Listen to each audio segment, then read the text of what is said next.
The last block often gets shortchanged just because the conversations are so interesting in the other blocks. But it's important to allow enough time for the last block. We're getting close to the end here. Let me ask you about the second topic that I wanted you to think about, the concession system. The last block is often one of the most important ones, the one you were building up to. And that's why it's important to keep your eye on the clock. And the popular support for that concession system as well. We're running late, so we can continue this conversation next class, but let me just sum up. The wrap-up, or the last 5 minutes of the case, are really important. What you want to do is use it as an opportunity to lay out the issues that you think the conversation raised and that you want them to go away thinking about and to be able to apply in new cases. These issues aren't facts. They're usually concepts or trade-offs or ways of thinking about a problem. What do I want you to remember? I essentially want you to remember 3 things from this case.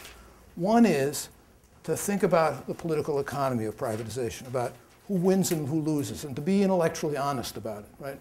And to understand that the pattern varies, and that the pattern is to some degree under your control and is going to influence both how you sleep at night and whether you keep your job if you're in one of these privatization units.